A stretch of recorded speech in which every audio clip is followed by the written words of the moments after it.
Steve Carrington, Palmer Mayor, wanting to take you 5 days into the future for our February 13th, 2024 City Council meeting. So last meeting, a couple weeks ago, or 3 weeks ago, we had an update from the architects on the library. And some people loved it, some people not so much, and some people are in the middle. But I want to, I guess, give a little bit of my perspective. And I was kind of reminiscing back to the 15th of February last year, almost a year ago now. And just, it was disheartening to me.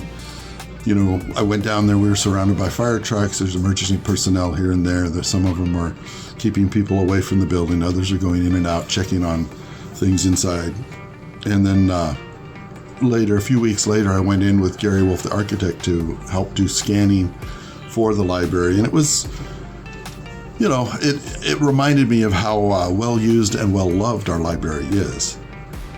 But also, it was maxed out.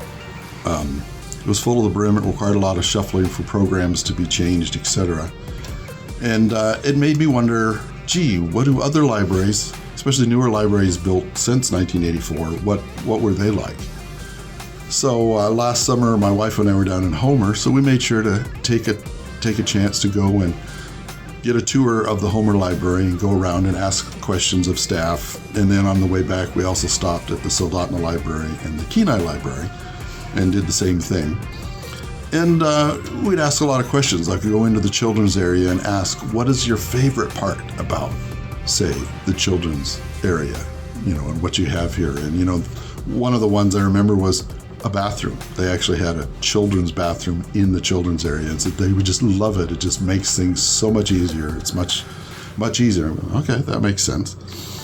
Another one was, a staff area. What makes this what's so great about the staff area is the book drop actually drops the books into the staff area. I don't know if you people remember that our Palmer Library has always had this one that's out near the parking lot, but not quite close enough. But so a good working book drop that you could drive right up to, drop your books in, it would go into the library, would be well loved by patrons as well as staff, I imagine. And then one of the other things that was in all these libraries is they had public meeting rooms, and those were large rooms, and they were used by the library for different things. It was used, community groups could come in and check out the room and use it for different meetings and events, but also they would use them that, whether it's for story time. And that's something that's important to me. I would check out and use our Palmer community room multiple times, and it's something I missed, and it's something that, especially since COVID, the room was not in use as a community room, and that's something I really missed. And it's, part of it was COVID and having all the requirements for that, as well as we have a lot of stuff. The library has been kind of maxed out for a while. Another thing noticed was study rooms. And that's something that our Palmer Library hasn't really had many of. And the different libraries, some places are for two to four people, some places were for 6-8 people. And before you get too weirded out about what potentially could happen in those rooms, all those rooms had 2 or 3 glass walls. So everything was very visible, but the glass protected the sound from being too noisy for the library, but you could easily see what was going on in there. And that those study rooms are a really neat feature for libraries. I know one of the things libraries often do is what's called proctoring of tests, and that's where maybe a college student missed a test, maybe a high schooler missed a test, or a homeschooler's just got to do a test and it needs to be proctored by somebody third party. And with having that ability to let somebody be working on that test and being monitored by a staff person, it's really easy to do with those kind of study rooms. There's also, when people have signed up to use our room, I asked what are some of the different reasons people would say they were using those. And, some of them were for interviews. It could be a job interview, a Zoom or a telephonic interview. Maybe it's a social worker needs to meet with a family. And there's various reasons for doing that. And there's one of these other things in our modern culture. We've left behind a few things, and one of them is a phone booth. So if you're trying to be on the phone and you have, you're talking about your banking system, you're talking about things that you don't want people to overhear you, is there anywhere you can go other than the hallway where you never know, or, so having a place for people to actually go in and make those phone calls and do it in privacy is a really important thing. Now, as far as the library goes with what we're looking at, the size and cost, I know has kind of disturbed some people. So I found, and this is in my mayor's report that's in the packet, but I looked up, the sizes of different libraries. The Petersburg Library is like 10,000 square feet. The Ketchikan Library is almost 17,000 square feet. I believe the Kenai and Soldotna's are 20,000 and 21,000 square feet. The Wasilla Library is 24,000 square feet. And so what the plans the architect has put together is looking at a 20,000 square foot library. And at least to me, that seems fairly appropriate. And one of the other things I did is I found where I could find numbers of what the costs were, like per square foot. And as usual, it goes up over the years. If you built something years ago, maybe it was only 300, 400 a square foot. More recent things are 600, 700, 800 a square foot, which to a normal person like me, that seems like a lot of money. But we're also talking about this is a public building, so it's built kind of like a school where you have a lot of use, you have a lot of people coming in and out, and then also you're planning for this thing to last decades and decades.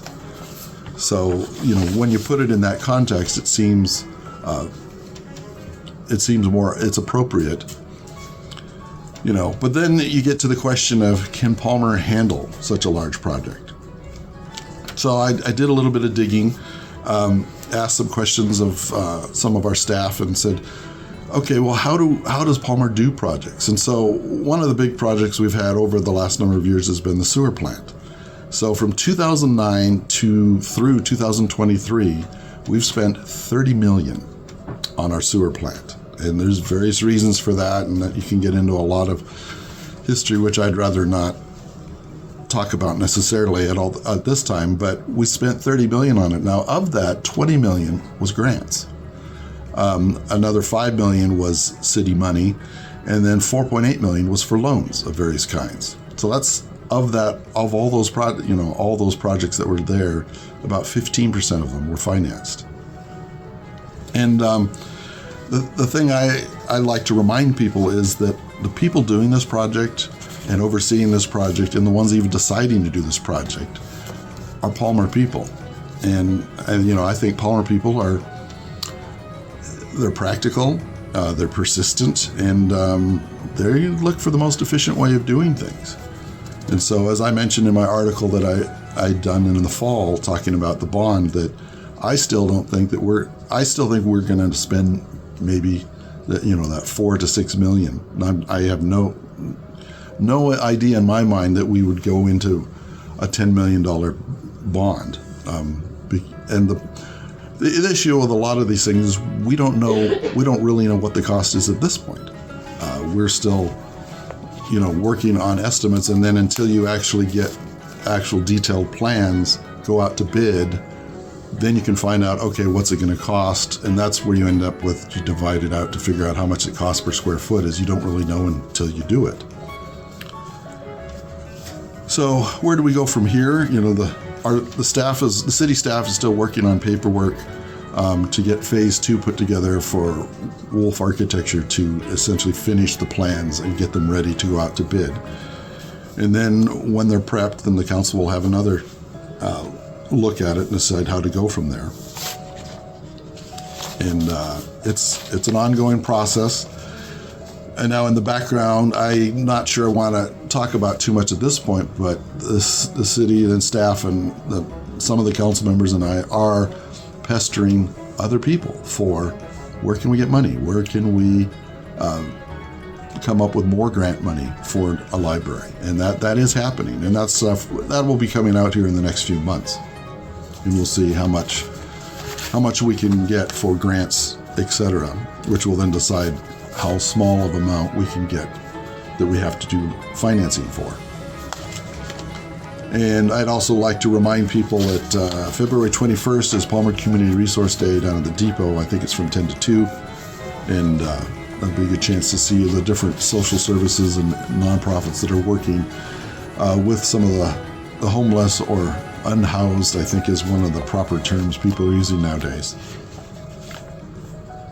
And then at our council meeting, we'll also be doing the presentation of the Golden Heart Lifetime Achievement Award. And then there'll be some public hearings for some different items that we need to be working on, the lighting system at the airport, and I think there's some reclassification for some of the jobs. So, this is Steve Carrington, Palmer Mayor, taking you 5 days into the future for our February 13th Palmer City Council meeting.